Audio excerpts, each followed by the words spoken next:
European Americans implemented the slavery system, but that does not mean everyone must be in the system. Throughout the history of slavery, there were a few enslaved black people who realized that they deserved the same amount of freedom as white people, and that they were not born to be slaves. Thus, they attempted to flee the system to a land where they could live in political freedom. Many freedom seekers chose to come to Wilberforce colony, which was in present-day London, Ontario. One of them is Austin Steward, and this is his story. Thanks to his self-taught literacy skills, Austin Steward was able to write his stories, which eventually became his memoir, 22 Years a Slave and 40 Years a Free Man. His memoir details his enslavement, escape, and years of freedom while working in New York and Ontario. In this video, we will use a whiteboard to visually bring Austin Steward's memoir to life. Part 1. 22 Years a Slave. Austin Steward was born as a slave in 1793 at Prince William's County, Virginia. Steward worked on the plantation of Captain William Helm and his wife, Mrs. Helm. In Part 1, we'll talk about his life as an enslaved person before freedom. Captain Helm wasn't as cruel when compared to other slavers, but he could be very harsh when he was in a bad mood. On the other hand, his wife found any reason to severely punish the slaves. In his book, Steward wrote that slavery not only crushes and brutalizes the wretched slave, but it hardens the heart, benumbs all the fine feelings of humanity, and deteriorates from the character of the slaveholder themselves. According to Steward, 1 peck of corn or meal for each slave per week was given out. Very little meat was given, and if the slaves wanted more food, they had to work overtime to earn it. In times like these, Steward was often discouraged, writing, "Can it be a matter of astonishment that slaves often feel that there is no just God for the poor African?" When he was around the age of 8, his master, Captain William Helm, sold his Virginia plantation and moved his family and slaves from Virginia to Upper New York State. Soon, they settled into their new home. Steward managed to buy a spelling book, which he used to teach himself how to read and write. But when Captain Helm's son discovered it, he was punished and the book was thrown into the fire. Instead of being disheartened, this only made him even more determined to learn. As time went on, Captain Helm did not have as much of a demand for slave labor as before, so he began hiring his slaves out to others. Over the course of a year, Steward worked for the Tower family and stayed with them in Dresden, New York. For the first time in his life, he was treated with kindness and given a warm bed to sleep in. But after the year was up, he was required to return to Captain Helm. Steward was able to meet with a lawyer from the Manumission Society, which was a group of wealthy and influential white men who supported the abolition of slavery. They found a legal loophole. Since Captain Helm had previously hired Steward out to other families, he had legally forfeited his right to claim him. Therefore, Steward was entitled to be a free man. Narrowly avoiding pursuers, Steward escaped Helm's plantation one evening and made his way to Rochester, New York. There, he met the president of the Manumission Society, Dennis Comstock. He was taken in by the Comstock family and lived there in peace and freedom, continuing to study his reading and writing.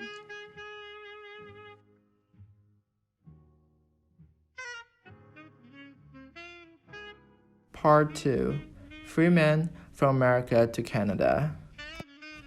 Steward lived with Comstocks at Rochester for almost 4 years, before he was able to buy his own plot of land from money made from his successful business, a grocery store. However, he was not welcomed by some of the nearby butcher shops.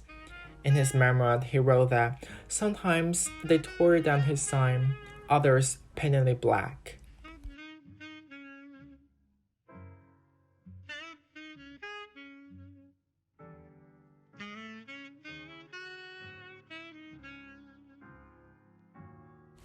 In 1825, Steward married patient Susan Butler, the daughter of Steward's close friend. Steward affectionately called her Miss B. Together, they had 8 children. Unfortunately, death during infancy was very common during this time, especially due to the inequality in healthcare for black people. 3 of their children, Rachel, James, and William, sadly passed away in their childhood.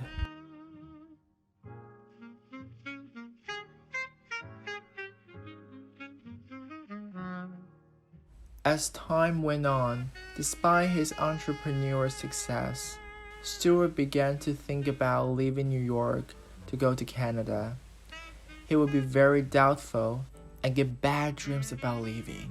He said, "Sometimes I thought I saw the monstrous serpent as large as a log stretched across the road between Rochester and the Genesee River."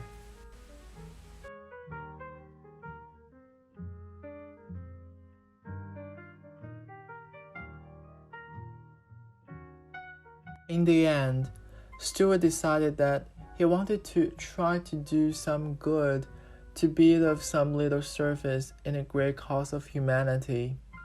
So, in spite of the premonitions warning him not to leave New York, he set out north to help a colony for freed slaves, which they soon named Wilberforce Colony. The settlers in Wilberforce Colony were very intelligent and industrious. As Austin Stewart said that they were in no way inferior to the white population. However, their dream of a new colony did not materialize. Almost immediately, the money was guzzled by 2 of the colony fundraisers. On top of that, the Canadian government only sold the organizers 800 acres instead of the 4,000 as they were promised. Sadly, Wilberforce Colony failed, so Stewart was forced to move back to New York in 1837 with his family. Part 3. Freeman returned to New York. Stewart was near broke and worried about how he would be received when he returned, but he was welcomed with open arms by his old friend in Rochester. Soon, his grocery business began to flourish again, and he was making a comfortable living for his family.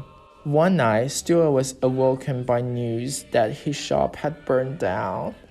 So being unable to earn any more income and being a couple $100 in debt, he decided to move to a nearby village in New York called Canandaigua to start fresh once again. In Canandaigua, Stewart joined the African Methodist Episcopal Church, where he attended conferences across Canada and the US. He devoted countless hours practicing his religion and advocating against slavery.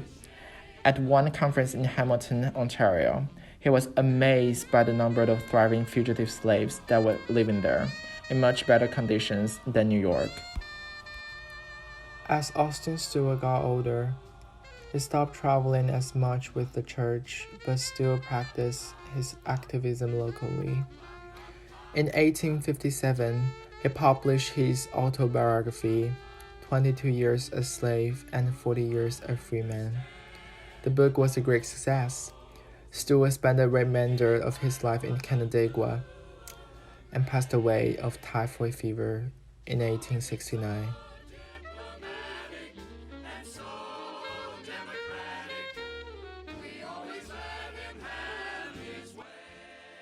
At the end of his narrative, Stewart declares, "Of my enslaved brethren, nothing so gratifies me as to hear of their escape from bondage. These fugitives may be thought to be a class of poor, thriftless, illiterate creatures, but it is not so. They are a hardy, robust class of men, very many of them, men of superior intellect and men who feel deeply the wrongs that they have endured."